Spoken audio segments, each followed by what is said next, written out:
नमस्कार, उत्तराखंड की खबरें लेकर मैं हूं आपके साथ संदीप निरंजन। सरकार बुलेटिन की शुरुआत करेंगे, उससे पहले एक नजर इस वक्त की सुर्खियों पर। बजट को लेकर कृषि मंत्री गणेश जोशी ने जताया आभार। मंत्री ने पीएम मोदी और वित्त मंत्री का जताया आभार। कहा यह बजट आर्थिक विकास की नई गति देगा। आम बजट पर बीजेपी प्रदेश अध्यक्ष महेंद्र भट्ट का बयान। पीएम मोदी और वित्त मंत्री का जताया आभार। कहा मध्यम वर्ग के हित का है बजट। देहरादून की सुरक्षा और कानून व्यवस्था को लेकर डीएम एसएसपी सख्त। पलटन बाजार में सीडीवी और पीए सिस्टम का शुभारंभ। डीएम म्यूनिसिपल और एसएसपी ने किया शुभारंभ। भरत मंदिर में स्वैच्छिक रक्तदान शिविर का आयोजन। बसंत उत्सव कार्यक्रम के तहत रक्तदान शिविर का आयोजन। 300 से ज्यादा युवाओं ने किया रक्तदान। और मजदूर संघ ने गोलकोट के संचालन को लेकर किया विरोध। जिलाधिकारी कार्यालय में जाकर किया विरोध प्रदर्शन। नगर पालिका परिषद मसूरी पर निजी कंपनी को लाभ पहुंचाने का लगाया आरोप।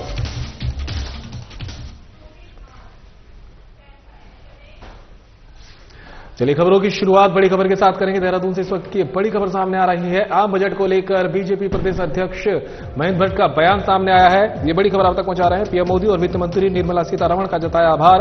उत्तराखंड और मध्यम वर्ग के हित का है बजट, कहना महेंद्र भट्ट का। टैक्स में 12 लाख तक की दी गई छूट। बजट में शिक्षा और चिकित्सा के क्षेत्र में 75,000 नई सीटों का प्रावधान।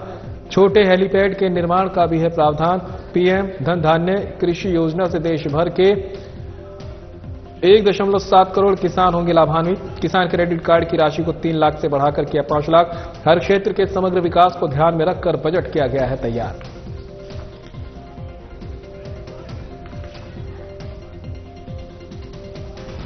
भारत सरकार की वित्त मंत्री आदरणीय सीतारमण जी द्वारा जो आज बजट प्रस्तुत किया गया, मैं कह सकता हूं ये बजट मध्यम वर्ग के हित का बजट है, जहां टैक्स में 12 लाख तक की छूट दी गई। और मैं इस रूप में भी कहूंगा, उत्तराखंड राज्य के दृष्टिकोण से अगर मैं कहूं तो ये बजट उत्तराखंड राज्य के हित का बजट है, जहां इसमें कृषि क्षेत्र को विकास का पक्ष रखा गया।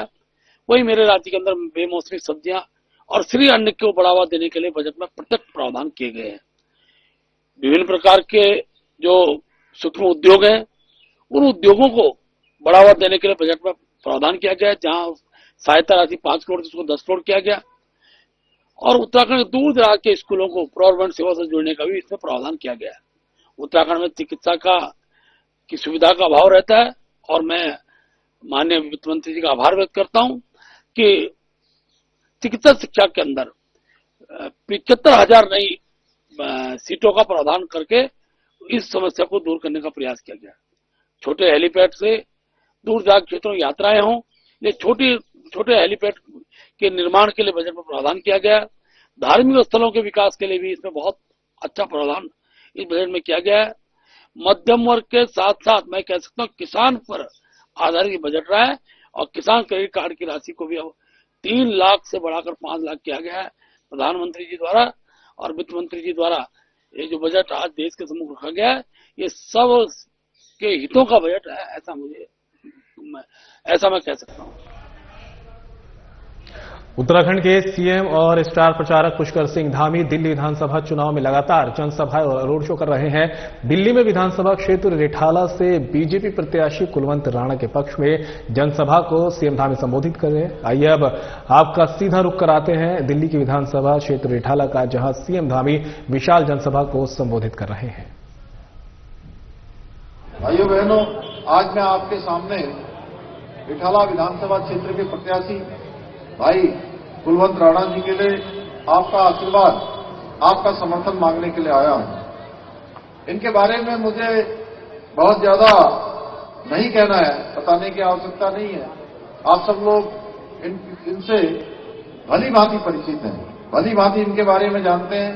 पिछले लगभग 30 वर्षों से भी अधिक समय से आप सबके बीच में रहकर लगातार क्षेत्र के विकास के लिए, यहां के लोगों की परेशानियों के लिए लगातार काम करते रहे हैं। यहां से 3 बार विधायक रहते हुए इन्होंने कई महत्वपूर्ण योजनाओं को आगे बढ़ाया है, कई विकास के काम किए हैं। इसलिए आगामी 5 फरवरी को मैं आप सबसे इनके लिए आपका आशीर्वाद, आपका समर्थन मांगने के लिए आपके बीच में आया हूं। मुझे पूरा भरोसा है कि आप सब इनको अपना आशीर्वाद देंगे, अपना समर्थन देंगे। भाइयों बहनों, आज हमारे प्रधानमंत्री आदरणीय मोदी जी के नेतृत्व में हमारा देश तेजी से आगे बढ़ रहा है, हर क्षेत्र में नए नए कीर्तिमान स्थापित कर रहा है, ऐतिहासिक फैसले लिए जा रहे हैं।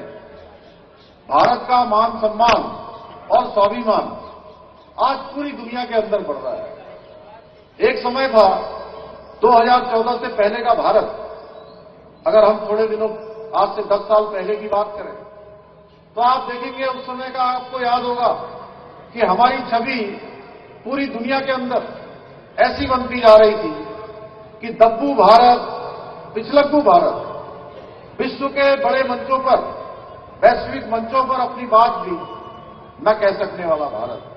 भाइयों बहनों, उस भारत से, भारत के उस दब्बूपन से बाहर निकालने का काम, भारत के मान सम्मान और स्वाभिमान को बढ़ाने का काम किसी ने किया है तो भारत मां के लाल हमारे प्रधानमंत्री नरेंद्र मोदी जी ने किया है। भाइयों बहनों, आपको तय करना है कि देवभूमि उत्तराखंड में हमारे प्रधानमंत्री मोदी जी के नेतृत्व में, भाइयों बहनों, समान नागरिक संहिता लागू हुई है और ये समान नागरिक संहिता देश के संकल्पों में से एक संकल्प रहा है।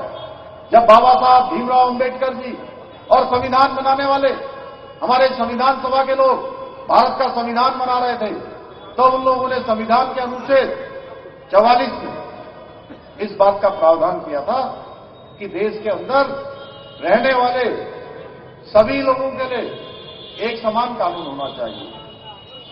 सभी के लिए एक समान कानून होना चाहिए, चाहे वो किसी जाति का हो, किसी धर्म का हो, किसी पंथ का हो, किसी समुदाय का हो।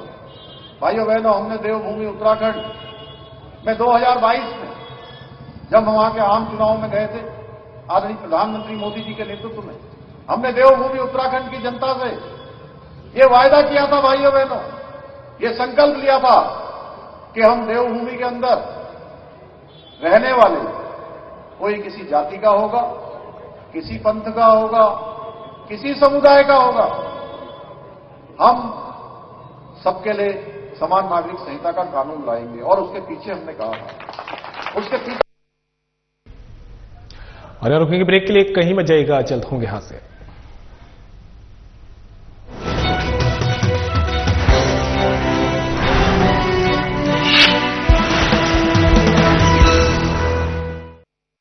अपनी स्थापना के रजत जयंती वर्ष में प्रवेश कर चुके युवा राज्य उत्तराखंड 38वें राष्ट्रीय खेलों के सफल आयोजन की बड़ी जिम्मेदारी निभाने के लिए पूरी तरह तैयार है।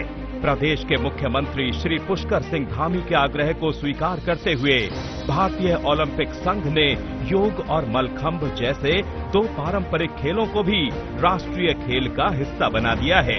हाल ही में राजधानी देहरादून में आयोजित एक भव्य कार्यक्रम में मुख्यमंत्री ने 38वें राष्ट्रीय खेलों के शुभंकर प्रतीक, मौली, लोगो, जर्सी, एंथम और टैगलाइन का अनावरण किया। इस अवसर पर उत्तराखंड में राष्ट्रीय खेलों के लिए टैगलाइन संकल्प से शिखर तक घोषित की गई। मैं देवभूमि उत्तराखंड के सभी लोगों की तरफ से आदरणीय प्रधानमंत्री श्री नरेंद्र मोदी जी का धन्यवाद प्रदान करता हूं।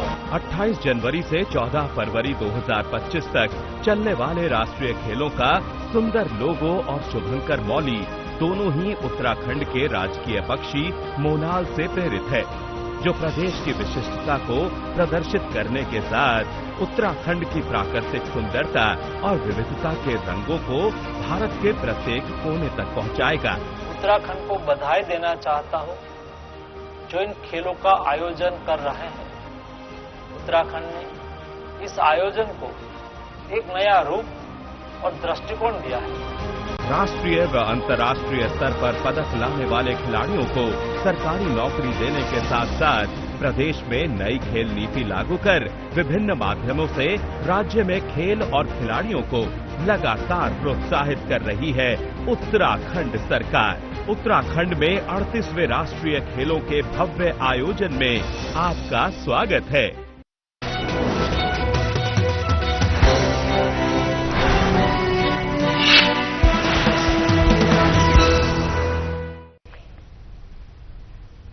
ब्रेक के बाद आप सभी का स्वागत है। बड़ी खबर का रुख कर लेते हैं। देहरादून से सामने आ रही है केंद्रीय बजट को लेकर कृषि मंत्री गणेश जोशी का बयान सामने आया है। कृषि मंत्री गणेश जोशी ने पीएम मोदी और वित्त मंत्री का आभार जताया। केंद्रीय बजट सर्व समावेशी और विकासोन्मुखी कहना है गणेश जोशी का। बजट देश की समग्र प्रगति और सशक्त भविष्य की दिशा में महत्वपूर्ण कदम। देश की अर्थव्यवस्था को मजबूती, रोजगार सृजन और सभी वर्गों को समाहित करने वाला साबित होगा बजट। समाज के हर वर्ग के हितों को ध्यान में रखते हुए बनाया गया है बजट। आर्थिक विकास को देनी ही होगी, ये देगा नई गति। बजट में गरीबों, युवाओं, किसानों और महिलाओं के उत्थान पर ध्यान केंद्रित। किसान क्रेडिट कार्ड पर कर्ज की सीमा को 3 लाख से बढ़ाकर 5 लाख रुपए करने का फैसला सराहनीय। कृषि क्षेत्र के लिए कई महत्वपूर्ण घोषणाएं। पीएम धन धान्य कृषि योजना से देश भर के 1.7 करोड़ किसानों को मिलेगा सीधा लाभ। ग्रामीण क्षेत्रों में समृद्ध और किसानों की वित्तीय स्थिति मजबूत के साथ कृषि क्षेत्र में निवेश को मिलेगा बढ़ावा। बजट में किसान, ग्रामीण विकास और रक्षा क्षेत्र के लिए बजटीय आवंटन में महत्वपूर्ण वृद्धि। कि इस बजट के लिए केंद्रीय वित्त मंत्री सीतारमण जी का और प्रधानमंत्री जी का विशेष आभार व्यक्त करता हूं, जिसमें समाज के हर वर्ग को फायदा मिला है। जहां मध्यम वर्गीय लोगों को 12 लाख तक टैक्स फ्री किया गया है, वहीं किसानों की चिंता सरकार ने की है। प्रधानमंत्री धन धान्य योजना के माध्यम से 1 करोड़ 7 लाख किसानों को सीधा फायदा होगा। 100 जिलों को इसमें पहले लिया जाएगा। इस प्रकार किसानों की क्रेडिट कार्ड की लिमिट को 3.5 लाख से बढ़ाकर 5 लाख किया है, जिससे सीधे सीधे 7 करोड़ से अधिक किसानों को फायदा होगा। इसी प्रकार रक्षा के क्षेत्र में जो बजट में वृद्धि हुई है और पूर्व सैनिकों के लिए ECHS के लिए 8,300 करोड़ की व्यवस्था की है। इसी प्रकार ग्राम विकास के अंदर जो उसका बजट को बढ़ाया है, ये इस बात का प्रतीक है कि यह एक संवेदनशील सरकार केंद्र में चल रही है और समाज के हर वर्ग की जनता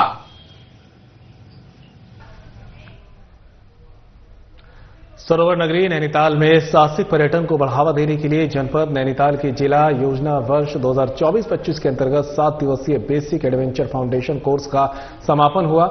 बेसिक एडवेंचर कोर्स में अपनी जान को जोखिम में डालकर एक से एक करतब सिखाए गए। जिला पर्यटन अधिकारी अतुल भंडारी ने बताया कि साहसिक खेलों में हिस्सा लेने वाले सभी खिलाड़ियों को प्रमाण पत्र दिए गए, जिसमें अनुसूचित जाति के 8 युवक और 2 युवतियां शामिल है। 7 दिवसीय बेसिक एडवेंचर कोर्स में ग्रामीण क्षेत्र के युवक और युवतियों ने हिस्सा लेकर तरह तरह के साहसिक खेलों के बारे में जानकारी हासिल की।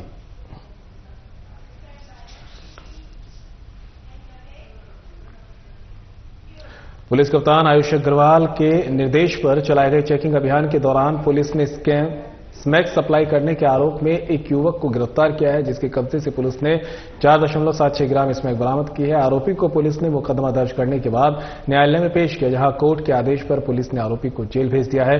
पुलिस कप्तान आयुष अग्रवाल ने बताया कि आज केम्प्टी थाना प्रभारी विनोद कुमार ने अपनी टीम के साथ वाहनों की चेकिंग की। इस दौरान एक संदिग्ध युवक पुलिस को दिखाई दिया। तलाशी लेने पर संदिग्ध के कब्जे से पुलिस को स्मैक बरामद हुई है। स्मैक बरामद होने पर पुलिस ने युवक को गिरफ्तार कर लिया, जिसकी पहचान साहिल निवासी देहरादून के रूप में हुई। आरोपी को पुलिस ने कोर्ट के आदेश पर जेल भेज दिया है। पुलिस ने स्मैक कहां से लाई जा रही थी और कहां सप्लाई होनी थी, इसको लेकर अपनी जांच शुरू कर दी है।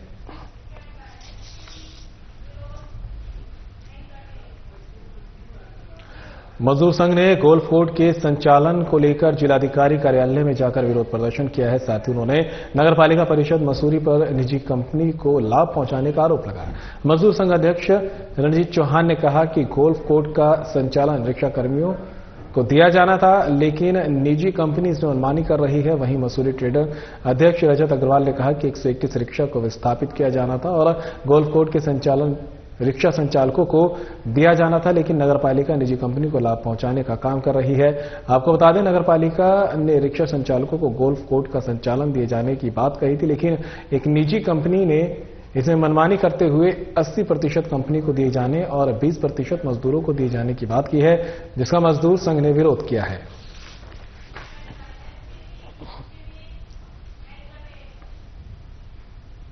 बसंत उत्सव कार्यक्रम के तहत श्री भरत मंदिर के प्रांगण में स्वैच्छिक रक्तदान शिविर का आयोजन किया गया। ये रक्तदान शिविर स्वर्गीय अशोक प्रपन्न शर्मा की स्मृति में लगाया गया था। रक्तदान शिविर में एम्स ऋषिकेश, हिमालयन इंस्टीट्यूट जॉलीग्रांट, राजकीय चिकित्सालय ऋषिकेश और परिवर्तन चैरिटेबल ट्रस्ट से ब्लड बैंक की टीम ने अपना सहयोग दिया। रक्तदान शिविर में युवाओं ने रक्तदान करने के लिए काफी उत्साह दिखाया। सुबह से दोपहर तक चले रक्तदान शिविर में 300 से ज्यादा युवाओं ने रक्तदान किया और भविष्य में मरीजों की जान बचाने के लिए रक्तदान करने का संकल्प लिया है। महिलाओं ने भी रक्तदान शिविर में बढ़ चढ़कर हिस्सा लिया। श्री भरत मंदिर के महंत वत्सल शर्मा ने बताया कि बसंत उत्सव के तहत चलने वाले कार्यक्रमों में हर साल रक्तदान शिविर भी लगाया जाता है, जिसका मकसद लोगों को रक्तदान करने के लिए प्रेरित करना होता है। बसंत उत्सव समिति के संयोजक दीप शर्मा ने बताया कि रक्तदान करने वाले युवाओं को ब्लड बैंक की टीम ने प्रशस्ति पत्र देकर उनका हौसला बढ़ाया है।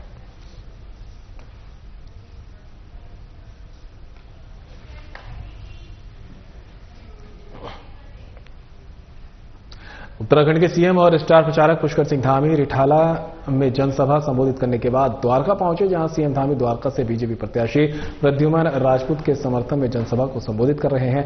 आइए अब आपको सीधे लिए चलते हैं इंदिरा पार्क द्वारका, जहां सीएम धामी जनसभा को संबोधित कर रहे हैं। आप सबका अभिनंदन करता हूं और आप सबके बीच में मैं द्वारिका विधानसभा क्षेत्र से भारतीय जनता पार्टी के प्रत्याशी, जहां एक तरफ ऐसे प्रत्याशी हैं जो परिवारवाद को बढ़ाने वाले, टिकट खरीदकर लाने वाले ऐसे प्रत्याशी हैं जिनको केवल अपने व्यक्तिगत हितों की चिंता है। दूसरी तरफ भारतीय जनता पार्टी ने जिनको प्रत्याशी बनाया है वो एक अनुभवी, तपे तपाए, एक कर्मशील और जो संस्कारों से भरे हुए हैं ऐसे श्री प्रद्युमन राजपूत जी को यहां से प्रत्याशी बनाया है। उन्हीं के लिए मैं आप सबका मत, आप सबका आशीर्वाद, आप सबका समर्थन मांगने के लिए आप सबके बीच में आया हूं। प्रद्युमन जी को आप सब लोग भली भांति जानते हैं, इनके बारे में मुझे बहुत ज्यादा नहीं कहना है। इन्होंने पहले विधायक के रूप में यहां काम किया है और जो भी समय इनको मिला इन्होंने भरपूर सेवा करने का प्रयास किया है, विकास के लिए, यहां की जनता के लिए समर्पित रहे हैं। आप सभी मिलकर इनको यहां से फिर से विजय बनाएं और डबल इंजन की सरकार बनाएं, दिल्ली में डबल इंजन की सरकार बनाएं। भाइयों बहनों, मैं दिल्ली के चुनाव में आप सबके बीच में आया हूं, अन्य स्थानों पर भी मैं जा रहा हूं। यहां पर जिस प्रकार से लोगों ने इस बार परिवर्तन की लहर है, लोग डबल इंजन की सरकार बनाने के लिए 5 फरवरी के दिन का इंतजार कर रहे हैं। और मैं भी यहां आने से पहले एक काम देवभूमि उत्तराखंड में बहुत ऐतिहासिक काम हो गया। हमारी पार्टी के 3 वैचारिक प्रमुख संकल्प थे। एक था कश्मीर में धारा 370 समाप्त होनी चाहिए। लंबे समय से देश की प्रतीक्षा थी। कश्मीर में हमारे प्रधानमंत्री आदरणीय मोदी जी के नेतृत्व में धारा 370 समाप्त हो गई। अलगाववादियों पर रोक लगी, जिहादियों पर रोक लगी, आतंकवादियों पर रोक लगी। दूसरा संकल्प था अयोध्या में जहां भगवान राम पैदा हुए वहां भगवान का भव्य और दिव्य मंदिर बनना चाहिए। भाइयों बहनों, वहां अयोध्या में भगवान श्री रामचंद्र जी का भव्य दिव्य मंदिर बन गया। और तीसरा संकल्प था जो बाबा साहब भीमराव अंबेडकर जो देश का संविधान बना रहे थे, संविधान के अनुच्छेद 44 में वो प्रावधान करके गए थे कि देश के अंदर रहने वाले हर एक व्यक्ति के लिए, चाहे वो किसी जाति का हो, किसी पंथ का हो, किसी समुदाय का हो, सबके लिए देश में एक समान कानून होना चाहिए।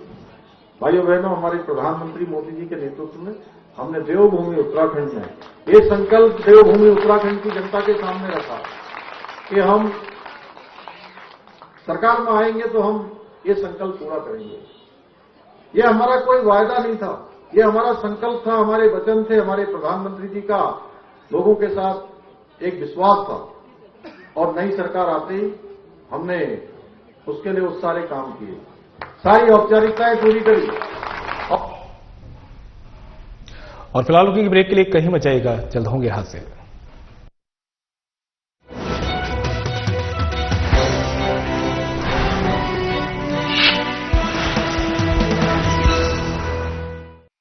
अपनी स्थापना के रजत जयंती वर्ष में प्रवेश कर चुके युवा राज्य उत्तराखंड 38वें राष्ट्रीय खेलों के सफल आयोजन की बड़ी जिम्मेदारी निभाने के लिए पूरी तरह तैयार है। प्रदेश के मुख्यमंत्री श्री पुष्कर सिंह धामी के आग्रह को स्वीकार करते हुए भारतीय ओलंपिक संघ ने योग और मलखंभ जैसे 2 पारंपरिक खेलों को भी राष्ट्रीय खेल का हिस्सा बना दिया है। हाल ही में राजधानी देहरादून में आयोजित एक भव्य कार्यक्रम में मुख्यमंत्री ने 38वें राष्ट्रीय खेलों के शुभंकर प्रतीक, मौली, लोगो, जर्सी, एंथम और टैगलाइन का अनावरण किया। इस अवसर पर उत्तराखंड में राष्ट्रीय खेलों के लिए टैगलाइन संकल्प से शिखर तक घोषित की गई। मैं देवभूमि उत्तराखंड के सभी लोगों की तरफ से आदरणीय प्रधानमंत्री श्री नरेंद्र मोदी जी का धन्यवाद प्रदान करता हूं। 28 जनवरी से 14 फरवरी 2025 तक चलने वाले राष्ट्रीय खेलों का सुंदर लोगो और शुभंकर मौली दोनों ही उत्तराखंड के राजकीय पक्षी मोनाल से प्रेरित है, जो प्रदेश की विशिष्टता को प्रदर्शित करने के साथ उत्तराखंड की प्राकृतिक सुंदरता और विविधता के रंगों को भारत के प्रत्येक कोने तक पहुंचाएगा। उत्तराखंड को बधाई देना चाहता हूं जो इन खेलों का आयोजन कर रहे हैं।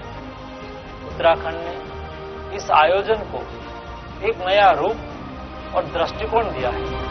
राष्ट्रीय व अंतर्राष्ट्रीय स्तर पर पदक लाने वाले खिलाड़ियों को सरकारी नौकरी देने के साथ साथ प्रदेश में नई खेल नीति लागू कर विभिन्न माध्यमों से राज्य में खेल और खिलाड़ियों को लगातार प्रोत्साहित कर रही है उत्तराखंड सरकार। उत्तराखंड में 38वें राष्ट्रीय खेलों के भव्य आयोजन में आपका स्वागत है।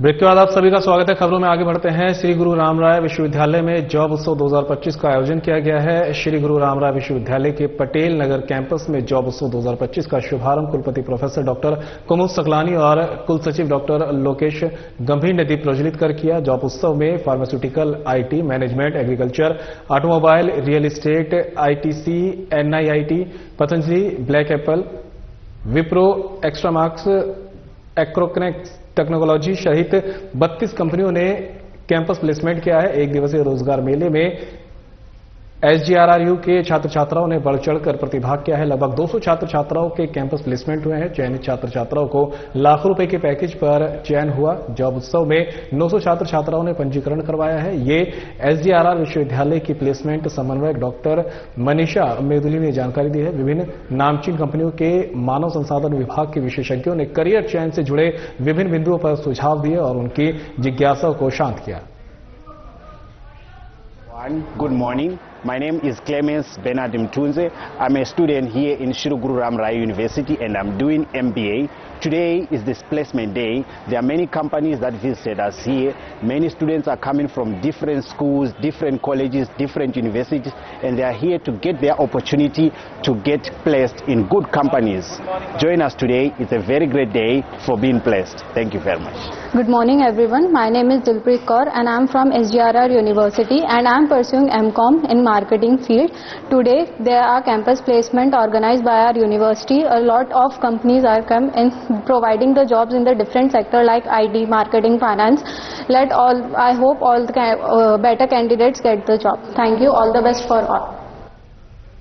और देहरादून से इस बीच बड़ी खबर सामने आ रही है। आपको बता दें, देहरादून की सुरक्षा और कानून व्यवस्था को लेकर डीएम और एसएसपी सख्त नजर आ रहे हैं। पलटन बाजार में सीसीटीवी और पीए सिस्टम का शुभारंभ किया गया है। डीएम समीर बंसल और एसएसपी अजय सिंह ने किया शुभारंभ। पुलिस के 207 कैमरे कंट्रोल रूम से होंगे इंटीग्रेटेड। डीएम ने एसएसपी से मांगे 10 पिंक बूथ के प्रस्ताव। 11 नई यातायात लाइट को डीएम ने दी धनराशि। संसाधन, जनमानस और सार्वजनिक हित के लिए, ये कहना है डीएम का। अंतरिम छोर के व्यक्ति को मिली सरकार की सभी योजनाओं का लाभ। जनहित के सुझावों पर किया जाएगा विचार। सुरक्षा और यातायात व्यवस्था के प्रस्तावों पर डीएम लगातार धनराशि कर रहे हैं जारी। ये जानकारी दी एसएसपी अजय सिंह ने। शहर में कानून व्यवस्था सहित अन्य व्यवस्था बनाने में मिल रहा है सहयोग। पुलिस के पास बजट होता है लिमिटेशन। जिला प्रशासन के सहयोग से अब ये लिमिटेशन हो रही है खत्म। जल्द ही शहर में व्यवस्था होगी सुदृढ़। ऋषिकेश में भी 46 कैमरे किए जाएंगे स्थापित। व्यापारियों ने डीएम और एसएसपी की कार्यों की सराहना। डीएम और एसएसपी के समन्वय से कार्य हो रहे हैं सराहनीय। जिला प्रशासन और पुलिस का सबसे अच्छा समन्वय, जनहित में हो रहे हैं उत्कृष्ट कार्य। देखिए, जॉइंट विजिट्स और इनिशिएटिव से अक्सर नतीजे एनकरेजिंग आते हैं। तो लगातार जॉइंट विजिट्स की गई थी, न सिर्फ पलटन बाजार की बल्कि कई सिटी के जो चौक पॉइंट्स हैं, वल्नरेबल स्पॉट्स हैं, वहां पर traffic lights, cameras, loud speaker systems, road dividers और कहां पर चौक चौराहे नए बनने हैं, इन सभी इनिशिएटिव्स पर कार्य गतिमान है। जैसे आज हमारे कैमरास ऑपरेशनल हो गए हैं, हाईटेक कैमरास हैं और लाउड स्पीकर सिस्टम्स है, डिजिटल पीए सिस्टम्स हैं। इसी तरह से हमारे कुठाल गेट और दिलाराम साईं मंदिर पर पब्लिक को हम कंजेशन से रोक पाएं, ट्रैफिक रेगुलेट कर पाएं, अच्छे चौंक्स बनाए जा रहे हैं। आईएसबीटी पर जो फ्लाईओवर है उसका लेफ्ट कट कारगी के लिए खोला जा रहा है। नीचे पार्किंग्स डेवलप की गई हैं, आईएसबीटी के जो कट्स थे उनको यूज किया गया है और आईएसबीटी के दोनों हमारे डुअल गेट सिस्टम ऑपरेशनलाइज कर दिए गए हैं। वहां पर जो ड्रेनेज की समस्या है, ड्रेनेज का प्लान भी हमारा पास हो गया है और ये उम्मीद है कि इस मानसून जरूर कुछ ना कुछ रिलीफ मिलेगा हमारे वाटर, जो वहाँ पर वाटर फ्लडिंग होती थी। तो जो हमारे पुलिस के कैमरास हैं जितने शहर में, उसको स्मार्ट सिटी के कंट्रोल रूम से इंटीग्रेट किया जा रहा है। नई ट्रैफिक लाइट्स भी हमारी लगने जा रही हैं। तो ये सारे इनिशिएटिव्स एसएसपी साहब के साथ डिस्कस हुए थे और फिलहाल इस बुलेटिन में मेरे साथ इतना ही। दीजिए इजाजत। नमस्कार।